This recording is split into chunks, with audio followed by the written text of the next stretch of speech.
전남 여수와 제주도 사이 자리해 다도해의 최남단 섬으로 불리는 거문도. 국민 예능 프로그램인 1박 2일의 촬영지로 입소문을 타면서 해마다 많은 관광객들이 찾는 섬입니다. 그런데 이곳과 무려 500km 이상 떨어진 독도가 남다른 인연이 있다고 하는데요. 과연 언제부터 이어진 걸까요? 그 깊은 사연을 들여다보기 위해 잠시 조선시대로 떠나보겠습니다. 조선 초기 태종 집권 당시, 태종은 섬을 비우는 정책, 이른바 공도정책을 추진합니다. 중앙 집권을 강화하기 위한 정책 가운데 하나로 외구의 침탈을 막고 반역의 거점으로 활용되는 것을 방지하기 위함이었는데요. 이후 숙종 집권 때 어부 안용복이 울릉도 근처로 조업을 떠나게 됩니다. 그런데 인근에서 조업하던 일본 어부와 시비가 붙어 일본으로 끌려가게 됐는데요. 일본 관리 앞에 선 안용복은 왜 일본 어부들이 조선 땅에서 조업을 했느냐고 당당하게 따져 물었습니다. 이에 놀란 일본 관리는 곧장 정부에 보고하는데 이때 일본 정부에서는 공문을 하나 내려보내죠. 독도는 조선 땅이니 조업하지 말라는 내용이었습니다. 일본이 독도가 우리 땅임을 인정한 겁니다. 이후 안용복은 한 번 더 일본에 넘어가 울릉도와 독도의 영유권을 주장하는데요. 당시 이에 동참했던 일행 11명 가운데 승려 5명이 바로 여수 흥국사의 소속이었습니다. 뿐만 아니라 1882년 이규원의 울릉도 검찰일기에서는 당시 이규원이 만난 사람 140명 가운데 115명, 즉 80% 이상이 여수 거문도와 초도 사람으로 기록됐습니다. 이후 고종은 울릉도 개청령을 내렸는데요. 울릉도 초대 도감으로는 거문도 사람인 오성일이 임명되기도 했습니다.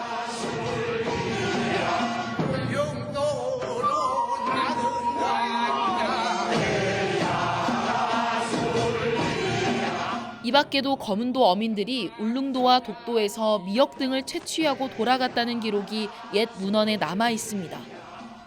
1505년에 일본은 자기들이 합법적으로 편입을 했다고 주장을 하고 있는데 일본 쪽의 주장보다 앞서는 시기에 울릉도와 독도를 건너가서 거기서 경제 활동을 했었고 그런 역사가 있었다는 것을 이제 증명을 할 수 있는 거죠.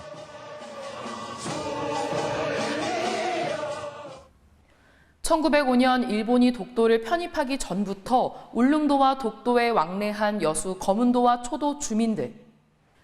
이를 널리 알리기 위해 여수에서는 지난 2021년 10월 25일 독도의 날을 맞아 독도학교가 문을 열었습니다. 여수 남초등학교 별관에 자리한 독도학교. 현재는 여수교육지원청에 있는 독도전시관을 이곳으로 이전하기 위한 리모델링 공사를 앞두고 있습니다. 독도학교를 설립한 김대진 전 여수 남초등학교장은 학생들에게 일찍이 독도 역사교육을 시작하기 위해 공간을 마련했습니다. 개교까지 준비 기간만 무려 2년. 김대진 전 교장을 비롯해 여수 남초등학교 교사들이 힘을 모아 독도 체험실과 도서실, 영상실 등 5곳의 교육장을 조성했습니다. 그 결과 개교 이후 1년 반 동안 이곳을 찾은 학생들은 모두 1000여 명이 넘는 것으로 집계됐습니다. 일본은 초중고의 의무교육화하고 있고 우리는 특별 프로그램식으로 운영을 하고 있는데 우리하고 너무 격차가 크죠. 그런 안타까움이 있었고요. 특히 여수 거문도 초도 사람을 중심으로 한 남도 그 사람들의 개척에 대해서 관심이 있어서 독도교육 학교를 설립해야 되겠다 그런 생각을 했습니다. 리모델링 공사를 마친 뒤 이르면 내년 4월 다시 문을 여는 여수 독도학교. 여수교육지원청은 이에 맞춰 찾아가는 독도교육을 실시하고 독도교육연구회를 구성하는 등 다양한 학습 콘텐츠를 마련할 계획입니다. 도서라든지 전시회뿐만 아니라 VR 체험이랄지 아니면 이제 새롭게 AI를 활용한 아카이브 등을 이제 구성을 해서 조금 입체적이고 그다음에 다각적인 체험관도 이제 저희가 새로 거듭나기 위해서 준비를 하고 있는 과정입니다. 우리의 고유한 영토로 오랜 시간 함께한 독도. 역사 속에는 이를 지키기 위한 숨은 공신들의 노고가 고스란히 기록됐습니다. 그리고 오늘날 이를 헛되지 않게 하기 위한 노력이 우리의 과제로 남았는데요. 지난달 한일 정상회담 이후 한 달 동안 8차례에 걸쳐 일본 순시선이 독도 인근 해역에 출몰한 것으로 드러난 가운데 독도를 지키기 위한 체계적인 역사 교육과 지속적인 관심이 절실한 시점입니다.